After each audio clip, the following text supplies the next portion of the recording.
एक भय बनाए रखने का विधानसभा चुनावों में भी बहुत ज्यादा वक्त नहीं है और इस लिहाज से महाराष्ट्र भी बेहद महत्वपूर्ण हो जाता है। लेकिन चांदनी जी, लिस्ट का जो हम जिक्र कर रहे थे उसमें दिल्ली से भी सरप्राइजिंग एलिमेंट ऑलरेडी मैं देख रही हूँ। हर्ष मल्होत्रा, साथ ही साथ कमलजीत शेरावत, नाम चल रहा था बासुरी स्वराज का, आगे नाम चल रहा था रामवीर सिंह बिदुड़ी का, लेकिन इन दोनों नामों से अलग यहाँ पर बताया जा रहा है कि हर्ष मल्होत्रा इस मीटिंग में मौजूद रहे, साथ ही साथ कमलजीत शेरावत इस बैठक में मौजूद रही। जी बिल्कुल, जैसे हम डिस्कस कर रहे थे, हमेशा एक सरप्राइजिंग फैक्टर होता है जो हम सोचते हैं कि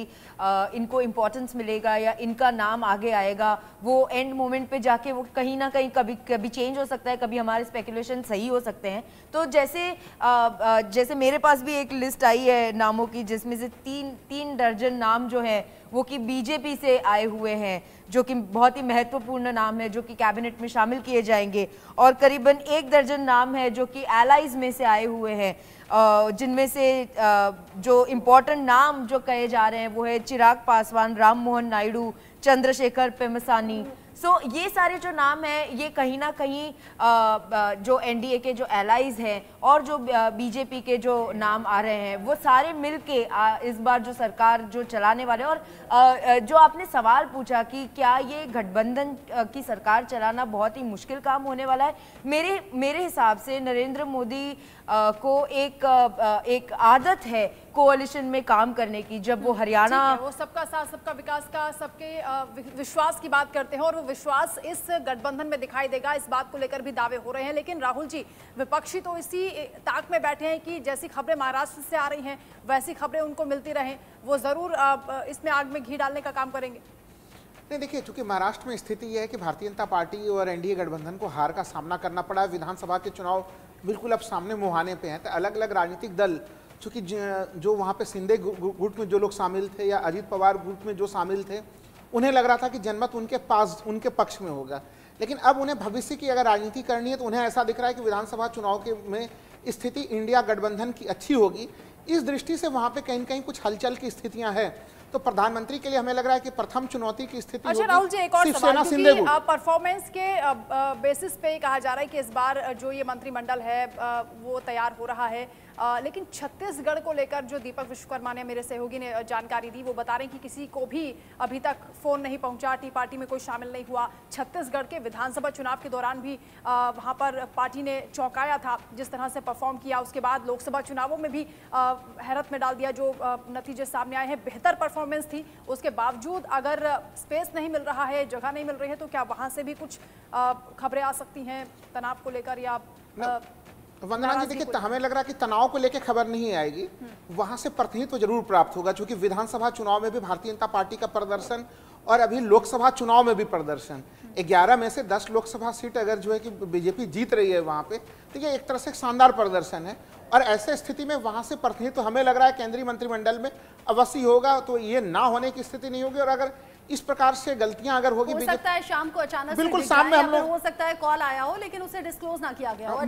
अच्छा, जब बात खलबली की आती है, बात जब थोड़ा सा उठापटक की आती है, निगाहें जो बनी हुई हैं दो पार्टियों पर, टीडीपी और जेडीयू पर। जेडीयू से नीतीश कुमार ने तो पैर छूकर ये बता दिया है डेडिकेशन मेरी फुल है और जेडीयू पूरी तरह से आपके साथ में है। हालांकि कहा चंद्रबाबू नायडू ने भी है, लेकिन वो जो मुस्लिम आरक्षण का पेच है, साथ ही साथ कैबिनेट में कितने चेहरों को मौका मिल जाएगा, विभाग कौन सा होगा, क्या टीडीपी को लेकर थोड़ी चिंता करनी चाहिए अभी एनडीए को, बीजेपी को?